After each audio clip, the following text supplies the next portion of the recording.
Olá, bem-vindos a mais um podcast Maestro do Sucesso, o podcast que revela os bastidores de gestão e liderança das médias empresas. Eu sou Marina Borges, sócia da Falcone e VP da MID, a nossa unidade de médias empresas. Olá, eu sou Rafael Silveira, sócio da Falcone e diretor da MID. Hoje nós estamos com o Roberto. Roberto é fundador e sócio-diretor da Epson Engenharia, né? Um prazer te ter aqui, Roberto. Obrigado pela sua presença. Prazer é todo meu estar aqui com vocês. Vamos lá, né? Roberto, para a gente começar, eu queria te perguntar como que você chegou até a Epson Engenharia, né? Como que foi a sua infância, como que foi a sua jornada, até mesmo de criar a Epson Engenharia e por que entrar no ramo de construção e incorporação? Tá. O meu pai, ele tinha uma pequena metalúrgica. E eu não gostava muito de tornos, sabe? Coisa de torneiro mecânico, essas coisas todas. E um belo dia ele fez uma obra lá nessa empresa que ele tinha. E aí eu falei, nossa, é isso aqui que eu gosto. Construção, obra. Isso eu devia ter 12, 13 anos. E sempre, daí para frente, eu fui trilhando a minha trajetória, né? Cursando curso técnico de edificações, fazendo escola pan-americana de artes, porque eu gostava de desenhar, fazendo desenho técnico voltado para a área de engenharia civil, e já desde cedo eu sabia que eu queria ser engenheiro. Aí comecei a trabalhar e lá pelas tantas, né, já estava no meu, acho que no primeiro emprego foi com um primo meu, que era arquiteto, e eu fui desenhista para ele por um período, depois eu segui desenhista num outro escritório, até que um dia eu cheguei numa empresa, né, que era uma empresa de engenharia, para entrar como desenhista, e essa empresa fazia galpões industriais na região do Alphaville. E um dos filhos daquele que era o meu mentor, que era o dono dessa empresa, ele construía casas nos residenciais de Alphaville, né? E aí, com o tempo trabalhando nessa empresa, e como ele não era engenheiro, ele me chamava muitas vezes para auxiliá-lo nas situações de engenharia. Em contrapartida, eu perguntava para ele como que funcionava o negócio dele fazer casas, tá? E aí, eu trabalhava nessa empresa que fazia galpão, também em Alphaville, e um dia eu pedi uma oportunidade para o meu patrão, que era o pai dessa pessoa. Esse meu patrão chamava Rogério Rossi, um italiano, e eu falei, você tem muitos terrenos aí em Alphaville, que você nem sabe quais são, eu queria que você comprar um terreno seu, né, para pagar depois de um tempo. O que vai fazer? Eu vou fazer, para fazer casa para vender. E aí, ok. Falou, bom, tá bom, ok, né, deu ok. E aí eu fui conversar com meus amigos de faculdade, porque eu não tinha dinheiro também para fazer uma casa sozinho, mesmo tendo terreno para pagar depois de um tempo. A gente tinha, isso era 1987, nós tínhamos acabado a engenharia no final de 85, então um ano e meio depois, pouco mais, pouco menos. E aí a gente, conversei com alguns amigos, três resolveram fazer, né, a casa com a gente, e aí, como nós vamos fazer isso? Aí a gente resolveu fundar uma construtora chamada Epson Engenharia, mas que só tinha o objetivo naquele momento de fazer uma casa para vender. Entendeu? Aí nós nos cotizamos os quatro para começar a fazer essas casas, e esse foi o início, né? E hoje, dois que fundaram a Epson ainda estamos juntos lá na empresa, né? E o quarto, ele, depois lá para frente, ele acabou saindo. Então, o objetivo era construir apenas uma casa e essa casa deu tão certo que virou negócio como é. Na verdade, a gente começou com uma, né? Podia dar certo, podia não dar certo. Eu precisava vender a casa para pagar o terreno, e aí a gente vendeu a casa, deu para pagar o terreno, deu para comprar outros dois terrenos, e aí a gente continuou se cotizando para os quatro para continuar fazendo as casas. E aí foi uma, duas, quatro, e aí foi indo, né? E aí a gente fez bastante casa nessa época, e nós quatro, nós ainda trabalhávamos nas empresas como funcionário, eu da minha e os outros três nas que Sim. eles tinham, né? E a gente foi indo, e o negócio de casas foi progredindo. Até que em 1992, esse meu patrão italiano faleceu, né? Ele faleceu em 88, mas ainda fiquei 3 anos e meio com os filhos dele. Aí eu resolvi sair da empresa, né, para seguir na Epson. E aí conversei com os outros 3, falando, olha, agora eu vou estar só na empresa, tal, veja que se vocês querem vir, não querem vir, tal. Os 2 vieram, né? Depois de um tempo eles vieram para a empresa, quando a gente abriu o nosso primeiro escritório, e um tinha a empresa do pai, que fazia instalações hidráulicas, resolveu seguir na empresa familiar, né? E foi assim que tudo começou, né? E aí a gente continuou construindo e depois tem o resto da história aí Foram pela frente. quase 5 anos tocando a Epson Engenharia, vou dizer, como um segundo negócio, né? Você tinha o Sim, seu trabalho e a Epson era um sim. segundo negócio. Nesses 5 anos, né? Porque eu acho que você citou que o falecimento do seu patrão na época, mas eu acho que não deve ter sido só isso, né? O que que te fez apostar na Epson e falar, isso aqui vai ser o meu negócio principal e é isso aqui que eu quero seguir para transformar no que é hoje? Bom, quando nós iniciamos as casas, né, depois a gente foi indo, a gente tinha uma boa lucratividade na execução das casas, era muito rápido, né, o ciclo era de 8 a 10 meses para você comprar o terreno, fazer o projeto, construir e vender a casa. E naquela época, as pessoas que moravam nos bairros mais tradicionais aqui de São Paulo, em Gianópolis, Moema, moravam em apartamentos de 3 dormitórios, com 90 metros quadrados e tal, tinham um sonho de morar em Alphaville. Então o cara vendia o apartamento dele aqui e comprava uma casa. Então o mercado fluía muito, né? E aí, isso aconteceu até 94, quando veio o Plano Real. Aí quando chegou o Plano Real, deu uma estagnada no mercado que a gente tinha em Alphaville. Só que aí a gente já estava consolidado dentro da empresa, né? A gente já estava começando também não só fazer casas para vender, mas a gente fazia casas para terceiros, fazia qualquer tipo de obra que nos procurasse, entendeu? E aí a gente achava que aquele seria o nosso futuro, né? Que voltar a trabalhar para alguém. De lá para cá, a Epson, então, aí de 87, né, de 94, o que muda hoje? Qual que é a principal mudança? Bom, a principal mudança foi que a gente cresceu um pouco, né? E aí você passou a ter, você antigamente fazia praticamente tudo sozinho e você começou a ter pessoas, né? Ter pessoas, criar processos. E isso, de certa forma, né? A gente foi aprendendo com o passar do tempo, né? Nós não nos preparamos para ter gestão numa empresa, ela foi acontecendo, né? Então esse tem sido, acho que talvez o maior desafio, né? Porque a parte de engenharia, essa a gente tem mais domínio, né? A gente estudou para isso, a gente sabe fazer isso. Eu tinha mais especialidade na parte residencial e também de galpões. Um dos fundadores tinha mais especialidade na parte predial e o sócio fundador também, o Paulo, que é sócio comigo até hoje, ele estava especializado na área de incorporação. E aí a gente começou também a incorporar, né? E aí começamos lá em 1995, 96, quando em São Paulo foi feita a Lei de Vilas. O Paulo Maluf, né, antigo, na época, prefeito, ele criou essa Lei de Vilas, que você podia pegar em terrenos de Zona 1 e executar condomínios residenciais. E aí a gente fez a primeira aprovação pela Lei de Vilas, foi um condomínio que nós fizemos ali no Alto de Pinheiros, perto do Parque Vila Lobos, cujos donos do terreno, eles entraram no negócio, eles entraram com o terreno e nós entrávamos com a construção. E assim a gente começou a desenvolver esse tipo de trabalho também na época, que eram esses condomínios residenciais, né, horizontais, que as outras empresas não tinham muito, né, não tinha muita atenção para esse mercado. E a gente começou e fez muita coisa nisso. E, paralelamente, a gente também começou a incorporar prédios. Em São Paulo, também da mesma forma. Tinha um grupo que era amigos desse meu sócio Paulo, que queriam incorporar prédio, como ele tinha expertise de fazer todo o desenvolvimento procurar o terreno, desenvolver o produto que ia ser feito, etc. e tal.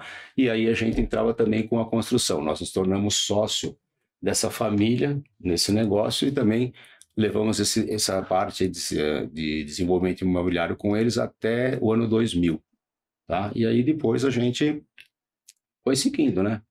Aí a gente já estava em todos os braços de construção que a gente atende, né? Que é o residencial, condomínios residenciais, edifícios, né? E em 2017, agora mais recente, aí a gente voltou também para a área de logística fazendo galpão.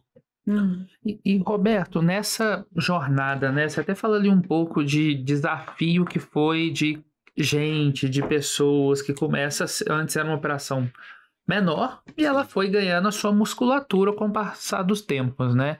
Qual foi o primeiro grande erro nessa jornada e o que você aprendeu com ele? Grande erro. Primeiro, eu sei que normalmente negócio são vários erros, né? Mas Sim. tem uns que nos marcam, né? Alguns que nos Se pudesse voltar atrás, o que você não teria feito, né? Poxa, assim, a gente não tem grandes arrependimentos daquilo que a gente fez, né? Mas, por exemplo, não vou dizer que seria um erro, mas seria se a gente soubesse a importância de trazer a gestão para a empresa antes ou do que agora, isso teria sido um grande facilitador para nós, né? Por quê? Porque a gente foi sempre desenvolvendo as coisas baseado nas necessidades que iam acontecendo, né? Porque o mercado, veja, ele mudou muito, né? Ele mudou muito. Para você ter uma ideia, a gente fazia casas em Alphaville no final da década de 80, começo da década de 90, que você só fazia o projeto de arquitetura. Então você não precisava contratar projeto de estrutura, projeto de instalações hidráulicas, elétricas, tal. As normas eram mais simples e as construções também eram mais simples, mesmo considerado alto padrão para aquela época, entendeu? Então a gente, no correr desse tempo, né, o mercado se desenvolveu, né, e as coisas foram se tornando necessárias, outros departamentos, outras interações, só que a gente foi criando tudo isso sem ter um processo de gestão que pudesse fazer isso ser mais, assim, ter uma rota mais simples, mais fácil e mais objetiva, né? Então acho que se eu pudesse falar, poxa, qual é o teu grande erro? Vai, assim, na preparação pessoal, talvez ter feito uma pós-graduação em administração para ter uma noção melhor dessa parte de gestão, entendeu? Acho que é isso. Agora, do ponto de vista de execução das coisas que a gente fez, a gente foi um planejamento que a gente planejou fazer, a gente conseguiu, ao longo do tempo, dar vazão para tudo que a gente pensou, nós lá na empresa, entendeu? Como que é? Você traz a parte da gestão, né? E fala, eu teria feito uma pós, alguma coisa. Eu acredito que eu tenho um pouco de dúvida, porque a paixão tá na engenharia, né? Sim. E às vezes a gente também gastar muito tempo e estudar muito aquilo que não é a nossa grande paixão é mais doloroso, né? Mas hoje, como que você divide o seu tempo entre engenharia, entre gestão e especialmente entre liderança? Entre cultura da empresa, entre... A gente começou ali, né? Só para complementar a história da Epson, em 2013, eu acabei não falando, que isso é um divisor de águas, né? Chega a trabalhar com a gente no final de 12, né? Um terceiro sócio mais jovem, né? Que tinha uma empresa que só fazia mais obras residenciais iguais às nossas, mas uma empresa um pouco menor que a nossa, que não tinha essa parte predial, tudo. E ele veio para tratar e cuidar da parte residencial de alto padrão. Por quê? Porque naquele momento a empresa já estava exigindo muita atenção na área administrativa. Ela tinha crescido, tinha mais pessoas, os processos eram diferentes, as exigências do cliente, do mercado, tudo maiores. Então, ele veio para cuidar dessa parte da parte residencial de alto padrão e que cuida muito bem, o negócio se desenvolveu bastante com ele, né? E eu passei a dividir meu tempo entre a parte administrativa da empresa, né? E a parte de engenharia que eu ainda cuidava, e aí eu fui me dedicar um pouco mais à área predial junto com aquele sócio fundador, que ele é um cara mais técnico, e eu trabalhei mais na parte de planejamento, de gestão, entre aspas, parte comercial. Não sou um cara da área comercial, mas fazia essa parte comercial. E aí, nesse momento, essa parte de liderança que você perguntou, ela sempre foi uma coisa que a gente não focou, né? Assim, a liderança, ela acontecia de forma, vamos dizer, natural, né? Porque você tinha que colocar as coisas para as pessoas fazerem, mas a gente foi vendo a necessidade de colocar processos, né? Lá atrás, bem lá atrás, a gente começaram a vir aquelas máquinas digitais, né? De fotografia, máquina de fotografia. O celular não fazia tanta coisa quanto faz hoje no começo dos anos 2000. Parece uma coisa surreal, mas nós estamos falando de 25 anos atrás e não tinha mesmo. Mas aí começaram a ter aquelas máquinas digital. E o que a gente, como é que a gente faz? Fazia muita obra no interior, obra no litoral. Como é que a gente faz para o cliente viver a obra? Então a gente criou, lá dentro da empresa, nós criamos, vamos fazer um relatório fotográfico. Então, ia visitar as obras, levava a maquininha, tirava foto e tal, e começamos a montar os relatórios fotográficos para entregar, para encaminhar por e-mail para os clientes. Isso levava o cliente para dentro da obra, uma vez por semana ele recebia essas fotos e tal, então ele sabia o que estava acontecendo mesmo sem se deslocar para a obra. E com isso a gente foi vendo essa necessidade de projeto e fomos disseminando todos esses processos junto aos nossos engenheiros, etc. E a liderança, vamos dizer assim, ela acontecia meio de forma natural, do ponto de vista, tem a ideia, vai lá, faz, manda fazer, o outro vem, tem os engenheiros que eram mais habilidosos, vamos dizer, para baixar, né? Que eu tirava fotografia, mas eu pegava, chegava no escritório e pedia para uma pessoa que tinha mais habilidade baixar as fotografias, inserir no e-mail, colocar as legendas, tudo, entendeu? E assim foi indo, a gente foi criando todos os processos, tá? Até hoje tem muita construtora que a gente vê que começou, hoje todo mundo faz isso, né? Mas que eram coisas que a gente começou a fazer lá atrás e que depois o engenheiro sai da nossa empresa, vai para outra, ele leva também o conhecimento daquilo que ele aprendeu, né? Então acho que a liderança aconteceu dessa forma, não foi nada muito pensado e planejado. E Roberto, a gente já teve aqui, né, nossa conversa aqui nessa mesa em outras empresários de setor de incorporação e construção, né? Em uma empresa que tem quase 40 anos, né? Você viveu vários ciclos econômicos aí. Como é que vocês se prepararam, como vocês se estruturaram para viver com essas oscilações, que é um setor bastante cíclico, né? Vocês já passaram altos momentos de euforias e grandes momentos de depressão também ao longo desse período todo, né? Só como curiosidade, quando nós nos formamos, o paraninfo da turma nossa, no começo de 1986, era o ministro Dilson Funaro, ele era o ministro, acho que era da Fazenda, não era Economia que falava na época, era ministro da Fazenda. E ele tinha promulgado 2 dias antes o Plano Cruzado. E era um plano que o presidente era o José Sarney. E aí, depois de um tempo, isso daí fez água, né? Então, a gente começou a nossa vida profissional na turbulência de um país que fazia um plano atrás do outro, a inflação, até estava 80 e poucos % ao mês e tal.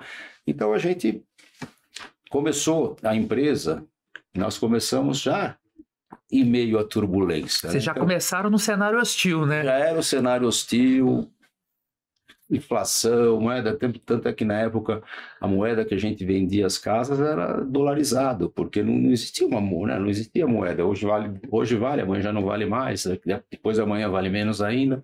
Então a gente foi, né, vivendo todo esse período aí, a gente sempre independente de qualquer coisa, como estava o mercado, a gente se preocupou muito, se focou muito na própria atividade nossa, né? Ou seja, em garantir que nós tínhamos as obras para execução e a gente trabalhava na incorporação sempre nos nichos, né? O meu sócio tem muita habilidade, o Paulo, em montar as áreas para fazer prédio, para fazer condomínio e tal. Então a gente sempre trabalhou em nichos, né? Como eu tinha falado, o condomínio residencial era uma coisa nova, então não tinha tanta concorrência naquela época. Então a gente foi andando bem, né? Independente de todos os planos que tinha. Claro, devemos, assim, você vai me perguntar qual foi o pior período. A gente teve 2 períodos muito difíceis, no sentido que um foi quando teve aquela euforia em 2011, 12, que os caras estavam construindo tudo. Então aí você teve problema de desabastecimento, subida de preço muito grande. Aí veio a época da Dilma, né? Quando veio a época da Dilma, o que a gente fez? A gente teve que segurar os empreendimentos que tinha, então essa foi uma fase ruim, mas o fato da gente ter, ruim no sentido que você não podia, você tinha os terrenos, os projetos aprovados, e você não adiantava você ir para o mercado lançar, porque você não ia conseguir vender, né? Mas o que equilibrou sempre essa balança era sempre a área de prestação de serviço. Por quê? Porque, por exemplo, você sempre tinha execução de obras para fazer. O segmento de altíssimo padrão, que a gente, né, começamos lá atrás com um caso que eu não chamo de altíssimo padrão, olhando para os dias de hoje, mas a gente começou a executar essas casas, e esse mercado é um mercado que nunca parou, né, independente de qualquer coisa. Então, ele sempre nos dava o alicerce que a gente precisava para seguir com a empresa, independente do mercado estar melhor ou estar pior, entendeu? Hoje é um cliente que vocês sempre atenderam, esse de altíssimo padrão, e a gente sabe da exigência de qualidade, né? A gente sabe de tudo que vocês precisam estar em dia aí para manter o foco e continuar atendendo os clientes bem, né? Quais são as dores hoje relacionadas a esse atendimento com o cliente dentro da Epson? Olha, só antes das dores, sim, nós em 2001, nós implantamos a ISO 9001 na Epson. Então, a gente sempre se preocupou com essa situação de qualidade, né? E, então, foi uma coisa que a gente focou bastante tempo, né? E gastamos, assim, muita energia para a gente ter uma construção de excelência, tá? E o que eu diria para você, as maiores dores que a gente sente é o seguinte, muitas vezes a repetição de alguns problemas que já ocorreram e que poderiam ser evitados, né? Então, essa é a maior dor, né? Porque você praticamente é o seguinte, você não, só erra quem faz, né? E a solução vem depois do problema. Dificilmente você vai solucionar um problema que ainda não existe. Mas depois que você solucionou esse problema que existiu, a grande dificuldade e a nossa maior dor foi, muitas vezes, ter repetido essas coisas em outro lugar. Errado o mesmo problema duas vezes. Errado o mesmo problema duas vezes em algumas situações. Ou seja, coisas que a gente sabia que a gente poderia ter evitado e por qualquer razão que falhou a comunicação interna, falhou o processo interno, a gente acabou errando novamente, né? E é isso que a gente está cada dia mais buscando, né, evitar, tá? Olhando para frente, onde que a Epson Engenharia vai se posicionar? Qual que é a meta para os próximos 3, 5 anos da Epson Engenharia? Olha, nós temos uma meta, né? A gente até outro dia estava lá conversando, nós sócios, né? Meta, logicamente, fechamento de obra, mas a ideia é o quê? É equilibrar os 3 segmentos, né? Dar sequência sempre no residencial de altíssimo padrão, que a gente é forte nesse tipo de serviço, né? Consolidar mais a área predial, né? Que tem uma concorrência grande, né? E aí você fechar obras é fácil, né?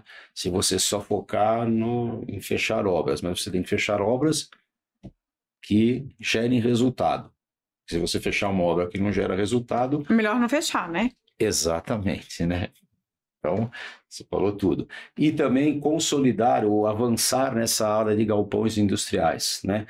Não se situando, vamos dizer, numa faixa mais intermediária, né? Porque hoje existem grandes empresas no mercado e que fazem esses grandes centros de logísticas e tal, e aí a gente não tem ainda como competir com elas e vir avançando em obras menores, né? Mas nesse segmento, que é um bom segmento, porque são obras rápidas, a gente tem o know-how, esse sócio nessa operação, a gente trouxe um sócio lá em 2017, o nome dele é Lauro, e ele atua bem, conhece bastante também do segmento. Então, basicamente, é equilibrar isso e na área de incorporação, também, né, seguir fazendo com os nossos empreendimentos, né, tentando, aí sim, né, eles também são muito suscetíveis, mais suscetíveis até a essa situação de mercado, né? Você pega agora com essa taxa da Selic, né? Você, logicamente, tem maiores dificuldades para você conseguir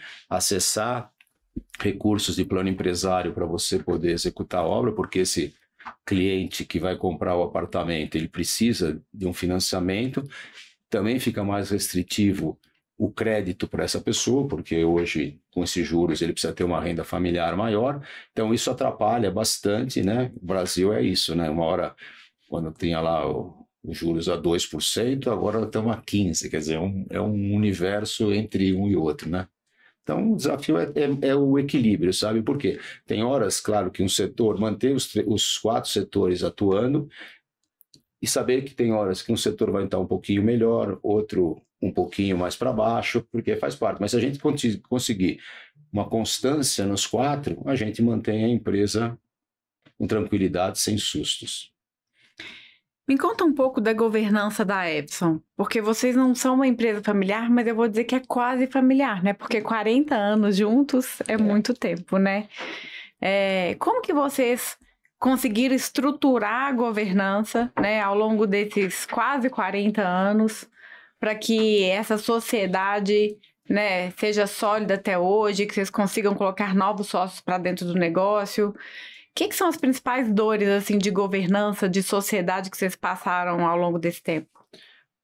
Veja, assim, o processo de governança é o que a gente está passando agora, né? Nós estamos iniciando, mas a governança que a gente fez foi, por exemplo, a gente acabou segmentando a empresa, né? E cada sócio cuidando de um setor e fazendo ele evoluir.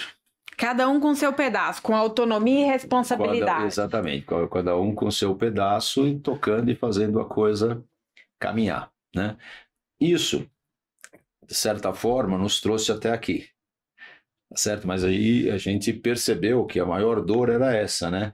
Que tinha a Epson do Roberto, a Epson do Paulo, a Epson do Marcelo, e que a gente precisava ter a Epson da Epson, né? Ou seja, tirar a pessoalidade nos nichos e fazer com que houvesse uma integração de todos, porque são afins, né? A gente tem as áreas afins, né? E aí a gente acabava muitas vezes, por conta dessa segmentação, não tirando proveito da própria empresa, né? Você poderia ter um ganha-ganha na própria empresa, né? Você está fazendo alguma coisa aqui, poxa, mas tem outro setor ali que já passou por isso, como é que eu trago para cá? E a gente sempre viu sinergia, por quê? Porque o residencial de alto padrão te dá um nível de excelência na construção. Já quando você vai fazer o predial e o logístico, você tem escala. Então você juntando os dois é muito bom. Você leva a excelência para a construção de prédio e de galpão, que você faz bem feito, e ao contrário, você consegue também levar um pouco de escala para a parte de suprimentos do residencial de alto padrão. Então a gente percebeu que estava um pouco segmentado, né? E só que isso também foi um pouco da razão da gente conseguir levar a empresa para frente, né? Haja vista que a gente não tinha um processo claro de governança, né? E é o que a gente está agora. A MID, nós estamos com a MID exatamente trabalhando governança. E estamos aprendendo todo dia. Por isso que eu te falei lá, agora há pouco, que talvez se eu tivesse um pouquinho de noção de gestão, muitas coisas a gente já poderia ter ido por um caminho melhor, né? Mas até, assim, a gente aprimorar em gestão, a gente sempre pode, né? Sim. Mas eu acho que também, quando a gente... São 40 anos e trouxe a mesma sociedade até aqui. Sim. Então, acho que por mais que a gente está trabalhando juntos, né? Pra gente aprimorar, eu acho que tem toda uma governança que deu muito certo, né? Que fez vocês chegarem onde vocês estão e agora é aprimorar. Né, Rafa? Exatamente. E, Roberto, pensando, a gente falou aqui um pouco da história, de tudo, e como está bem encaixado a estratégia do negócio, né? Vocês montaram 3 segmentos de atuação, que não é tão comum no setor, né? Vocês já estão atuando em 3 nichos, e um vai fazendo um contrapeso um do outro, né? Agora vocês estão entrando numa fase até mais interessante, né? Vocês estão buscando a sinergia entre eles, que é um diferencial competitivo, por exemplo, em relação a um concorrente que faz só residencial, ou um que só faz galpão. Ele não tem essa possibilidade de atuação e muito provavelmente ele deve tomar a decisão de não ir nisso, né? E nesse modelo. Pensando nessa história inteira, o que mais te orgulha da Epson que foi construído nesse período inteiro? Bom, a gente tem orgulho de, por exemplo, de tudo que a gente se propôs a fazer, né? A gente executou, né? A gente nunca, ao longo de toda a história, a gente nunca deixou nenhuma obra e nenhum cliente pelo caminho, né? Isso para nós sempre foi um ponto muito importante. Não importava vamos dizer, o equilíbrio financeiro da obra ou não, mas nós nos propusemos a fazer, a gente ia entregar e com qualidade. Então, acho que assim, essa credibilidade que a gente conquistou ao longo do tempo, né, dos clientes saberem que a gente entrega, né, aquilo que a gente prometeu, isso acho que é as coisas que nós mais nos orgulhamos.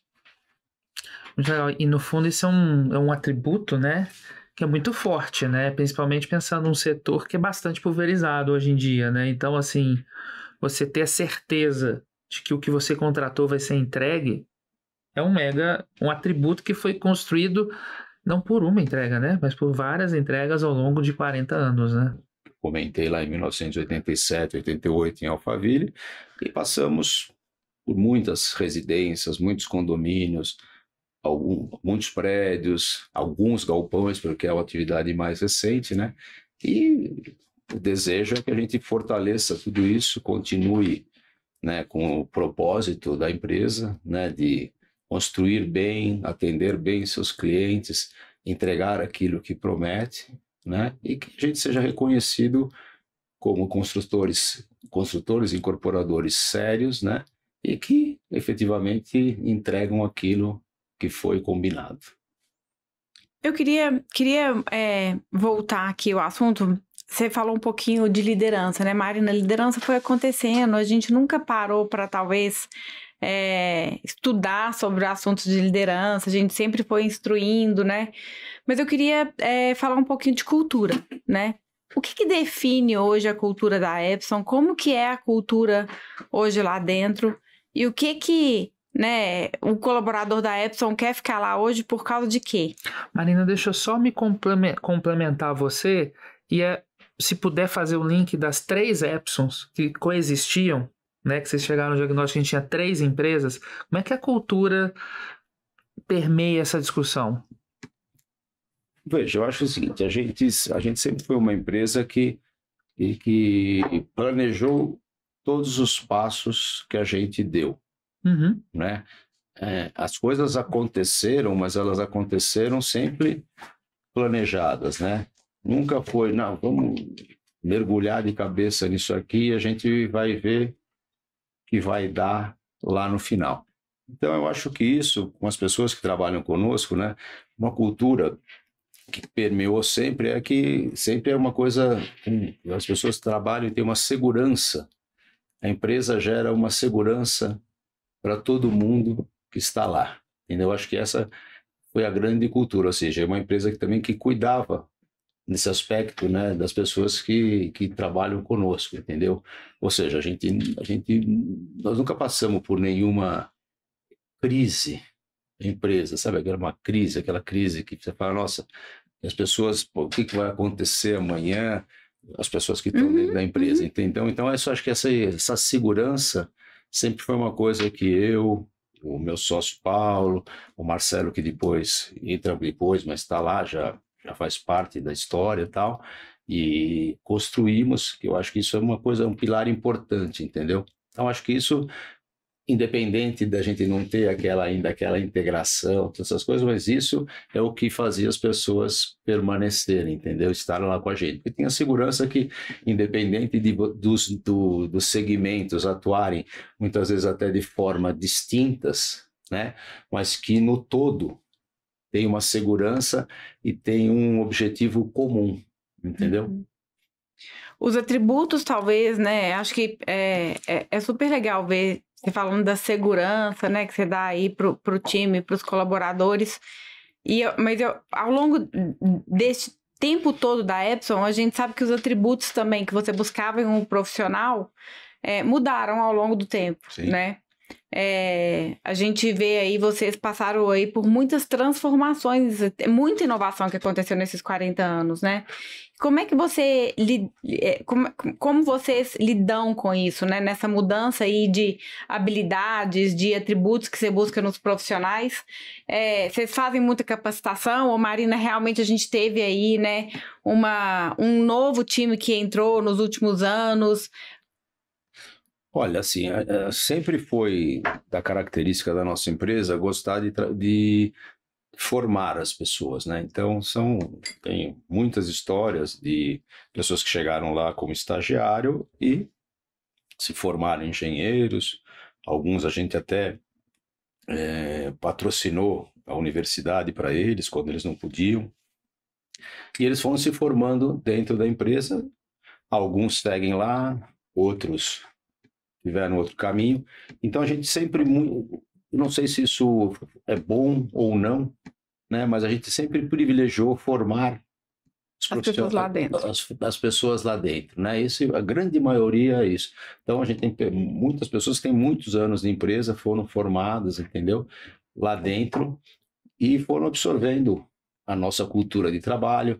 O importante, assim, o valor mais importante era a pessoa ter comprometimento, né? Comprometimento e responsabilidade. O resto a gente ia auxiliar, ia explicando, e a pessoa ia evoluindo, porque se a pessoa tiver responsabilidade e comprometimento, né, e boa vontade, com certeza ela vai evoluir. Então esse foi basicamente nossa trajetória toda, né? A partir do momento que, se eu te disser que no ano de 2000, 25 anos atrás, quando a gente abriu, um pouquinho antes, 99, 26 anos atrás, quando a gente abriu um escritório um pouco maior ali, acho que sim, o escritório devia ter 4, 5 pessoas, entendeu? Então era pouca gente ainda. Então a gente foi, os engenheiros, nós éramos engenheiros das obras, né?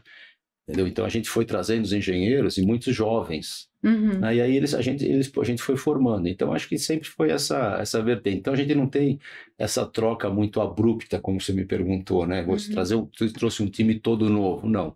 E acho que nem é esse o nosso objetivo, né? E, Roberto, a gente tem um público muito forte de clientes e ex-clientes da MITS que são do setor de incorporação em construção. Cada um num momento diferente da sua jornada, né? Acho que poucos estão com esse nível de maturidade, de vivência que a empresa tem. Que dica que você dá para eles, pensando em ter... A gente percebe na sua fala uma estabilidade, né? Uma clareza de onde vocês vieram, para onde vocês estão indo, como é que funciona o negócio. Dica que você dá para esse empresário que agora pode estar um pouco mais... Talvez é a primeira vez que ele vive um momento de crise com juros mais altos. Como é que ele se prepara para lidar nesse setor agora nos próximos anos? Veja, não é fácil, né? Mas assim, a gente sempre foi, a palavra que a gente sempre teve teve cautela e fomos conservadores, né? Poderia ter sido diferente se fosse menos cauteloso ou menos conservador? Sim. Mas eu acho que hoje sempre tem que tomar um pouco de cuidado, né? Porque você se empolgar demais no nosso ramo, pode ser que lá na frente você tenha seríssimos problemas para conseguir administrar. Então, por isso que a gente sempre foi, vamos dizer, a gente foi sempre subindo a escada degrau por degrau. De vez em quando a escada era escada rolante, então dava uma andadinha um pouquinho maior. Mas nós nunca fizemos as coisas pelo elevador, entendeu? Então, ou seja, eu diria para o cara assim, cautela, né? Por quê? Porque senão você pode, como eu te disse, você pode fechar uma obra pelo preço que você quiser, né? Só que qual é o compromisso quando você fecha uma obra? É entregar aquela obra. E entregar bem feita. Só que se você não tiver uma cautela na hora de você fechar a obra com o preço, etc., você pode ir lá na frente e não entregar, né? A mesma coisa com a incorporação. Se você não tiver cautela na hora que você está comprando um terreno bem comprado de qualquer jeito, lá na frente você não vai conseguir ter um resultado. Pode até não conseguir incorporar, se for o caso, porque o preço fica tão alto que você não consegue vender. Então são coisas que hoje é um pouco diferente, o mercado está muito mais dinâmico, né? Chegou o mercado de capitais, ele entrou fundo na área da incorporação, já faz alguns anos, tal. E aí, no primeiro momento, é sedutor, né? Porque o pessoal te traz as oportunidades de você pegar um capital que o incorporador nunca teve tão rápido ali na mão dele, só que depois você tem que entregar tudo isso, né? E aí, se você não tiver cautela no começo, pode ser que lá na frente as coisas não andem, não deu tão certo, né? E a gente, no nosso caso, como eu te falei, com cautela e com conservadorismo, a gente foi fazendo as coisas para elas sempre darem certo, né? Muito bom. Para o ouvinte que está nos escutando, como é que faz para contratar a Epson Engenharia? Quais que são as redes sociais? Como que encontra vocês? O nosso site é www.epsoneng.com.br. O Instagram é @epsoneng também. E telefone 30, ninguém mais liga, né? No Instagram e no site acha o telefone, né? Tá lá. O telefone. É isso, né? E você sabe que a gente dificilmente recebe um telefonema nos procurando, né? Basicamente, o nosso trabalho é um trabalho de... Vem através de um conhecido, né? Alguém que vocês fizeram a casa, fizeram um trabalho. Isso. E até por que parece, até na área predial, né? A gente sempre quis conquistar clientes, né? Não tanto pela área comercial, não sei se isso é também um acerto ou um erro, mas são clientes que vieram de trabalhos executados, né? A gente fala o seguinte, que a gente é uma empresa de engenheiros, né? Então, como uma empresa de engenheiros, você não tem a parte de comercial e marketing tão aflorada, né? E isso, muitas vezes, a gente dá a impressão que a gente não executa tanto, que a gente não faz um marketing tão grande daquilo que a gente mesmo executa, né? Eu quero super te agradecer o seu tempo aqui hoje conosco, contar aí um pouquinho da história da Epson. Se você tiver algum recado final aqui para quem está nos escutando, também fique à vontade. Só agradecer vocês aí e dizer que o trabalho que a gente está fazendo com a MIDI está sendo muito proveitoso para nós estamos aprendendo bastante. E acho que está também movimentando bastante a empresa, né? A gente tem uma ala de pessoas mais jovens que estão, né, integradas nesse trabalho, nesse desenvolvimento dessa consultoria, e a gente espera que isso dê bastantes frutos, né? Que já está começando a dar. Que legal. Queria agradecer, obrigado. É um prazer poder contribuir um pouquinho nessa jornada tão linda aí da Epson. Parabéns para vocês. Obrigado. A você, ouvinte, meu muito obrigado por nos acompanhar até aqui. Para escutar este episódio e os próximos, acompanhe no YouTube e em todos os agregadores de podcast. Um abraço. E para você que ainda tá vendo o episódio no YouTube e ainda não se inscreveu, inscreve lá no canal que você vai conseguir receber as notificações de quando a gente tem novos episódios no ar. Até mais.